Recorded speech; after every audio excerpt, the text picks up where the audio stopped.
Ah, perdre l'accès à son compte Google, c'est un peu la panique, non? D'un coup, c'est toute notre vie numérique qui se retrouve derrière une porte fermée. C'est super stressant, frustrant, et on se sent souvent complètement impuissant. Mais respirer, il y a une méthode à suivre. Allez, on va décortiquer ça ensemble pour voir comment reprendre le contrôle. Voilà le scénario catastrophe. Un mot de passe qu'on a zappé, une connexion depuis un lieu inhabituel que l'algorithme n'aime pas, et bam, le compte est bloqué. Le résultat est toujours le même, on se retrouve à la porte de chez soi, mais version numérique. Et cette frustration, franchement, elle est complètement légitime. C'est pour ça que dans cette analyse, on va voir ensemble, étape par étape, la seule méthode qui fonctionne vraiment, parce qu'elle se base sur la logique même du système de récupération de Google.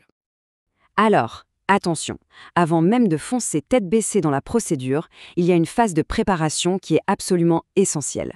Voyez ça comme un échauffement avant le match de votre vie, c'est cette préparation qui va vraiment maximiser les chances de réussir.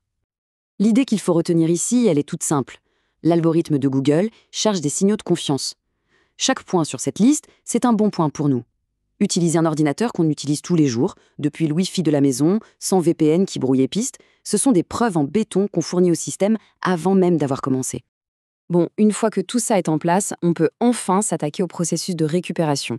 Et là, il faut être méthodique. C'est une procédure très précise, presque mécanique, et il est crucial de la suivre à la lettre pour que ça marche. C'est aussi simple et aussi rigide que ça. Il n'y a qu'une seule porte d'entrée, une seule adresse officielle, g.co/recover. Tout le reste, c'est une perte de temps. Une fois sur la page, il n'y a qu'un seul objectif, répondre aux questions le plus précisément possible. Google va alors proposer différentes façons de prouver son identité.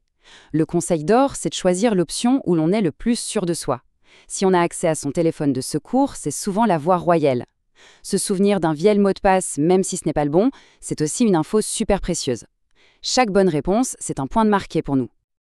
Allez, on attaque maintenant le cœur du sujet. La partie, on va dire, un peu cash. Les règles du jeu que Google n'affiche pas en gros sur la page d'accueil, mais qui sont fondamentales pour ne pas s'épuiser pour rien. La première chose, et c'est la plus importante à comprendre, il n'y a aucun humain dans la boucle. On ne parle pas à une personne, on parle à un algorithme.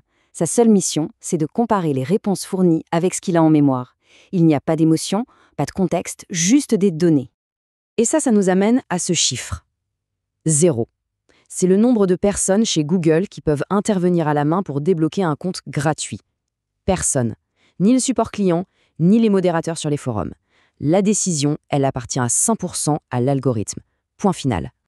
Du coup, ça ne sert à rien, mais alors à rien, de préparer sa carte d'identité ou son passeport. Le système n'est tout simplement pas conçu pour les lire. Envoyer ces documents, c'est comme essayer de mettre une cassette VHS dans un lecteur Blu-ray, ça ne marchera pas.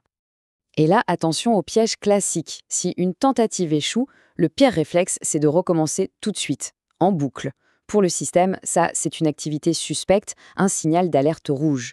Du coup, la règle d'or, c'est la patience. Il faut laisser passer au moins 24 heures et idéalement une bonne semaine avant de retenter sa chance. Une fois l'accès retrouvé, ouf. Ou simplement pour éviter que ce drame n'arrive un jour, le meilleur investissement possible, c'est de prendre 5 petites minutes pour blinder son compte.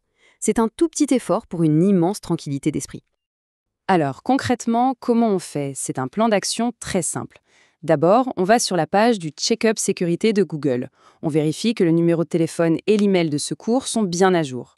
Ensuite, on active la validation en 2 étapes. C'est vraiment le cadenas le plus solide. Et surtout, l'étape que tout le monde oublie, on imprime les codes de secours et on les met en lieu sûr, genre avec ces papiers importants. C'est le double des clés de notre vie numérique.